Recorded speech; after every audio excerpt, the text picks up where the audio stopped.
3 পাউন্ডের একটা কেক বানিয়ে নাস্তা হিসেবে প্রায় 3 থেকে 4 দিন খেয়েছি। খেতে অনেক মজা ছিল। আসসালামু আলাইকুম, সবাইকে শানুস ডেইলি কিচেনের পক্ষ থেকে স্বাগতম। আশা করি সবাই খুব ভালো আছেন, সুস্থ আছেন।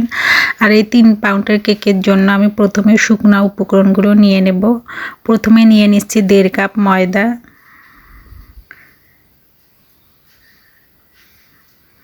তারপর নিয়ে নেব সামান্য একটু লবণ,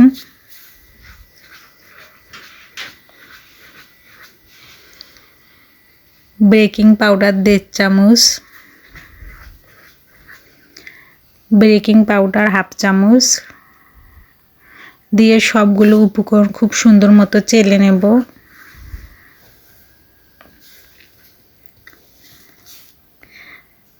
অন্যদিকে আমি একটা পাত্রে 3টা ডিম নিয়ে নিচ্ছি। ডিম 3টাকে আমি প্রথমে খুব সুন্দর মতো বিট করে নেব। আর 3টি ডিমের জন্য এখানে আমি 1 কাপ চিনি দেব। চিনিটা আমি একবারেই দেব না, 3 ধাপে দেব, দিয়ে বিট করে নেব।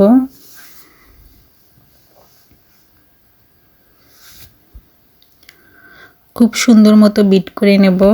সবগুলো চিনি দিয়ে দিলাম, এখন দিয়ে ভালো মতো বিট করে নেব। আর এখানে 1/2 কাপ তেল দিয়ে দেব, দিয়ে খুব ভালো মতো বিট করে নিয়েছি। এখন এখানে আমি 1/2 চামচ ভ্যানিলা এসেন্স দিয়ে দেব, দিয়ে খুব সুন্দর মতো মিশিয়ে নেব।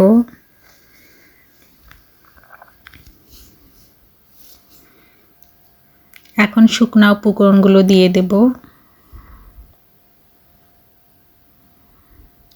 1/2 কাপ লিকুইড দুধ দিয়ে দেব,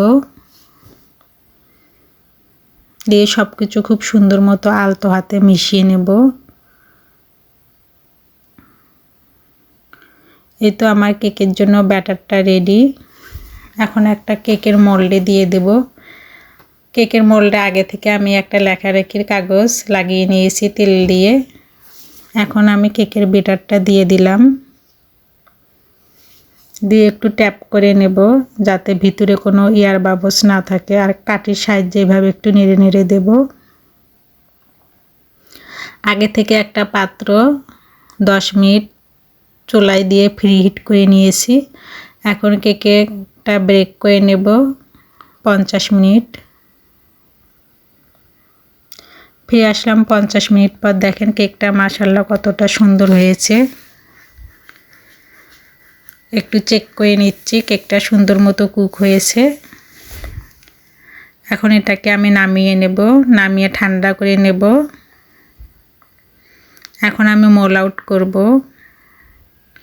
কেকটা মাশাআল্লাহ খেতে অনেক বেশি মজা ছিল।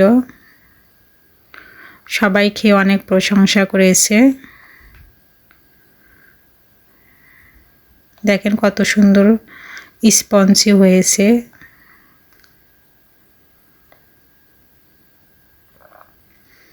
নিচ থেকে একদম পুড়ে যায়নি। নিচটাও আমি দেখিয়ে দিলাম।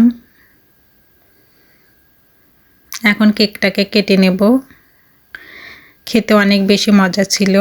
সবাই খেয়ে অনেক প্রশংসা করেছে। সবাইকে আমার ভিডিও দেখার জন্য ধন্যবাদ। সবাই আমার পেজটাকে লাইক, কমেন্ট, শেয়ার ও ফলো দিয়ে রাখবেন। আমার ইউটিউব চ্যানেলটাকে সাবস্ক্রাইব করে রাখবেন। আর আমার রেসিপিটা কেমন লাগলো অবশ্যই কমেন্ট করে বলবেন। সবাই ভালো থাকবেন। সবার জন্য শুভকামনা রইল। আল্লাহ হাফেজ।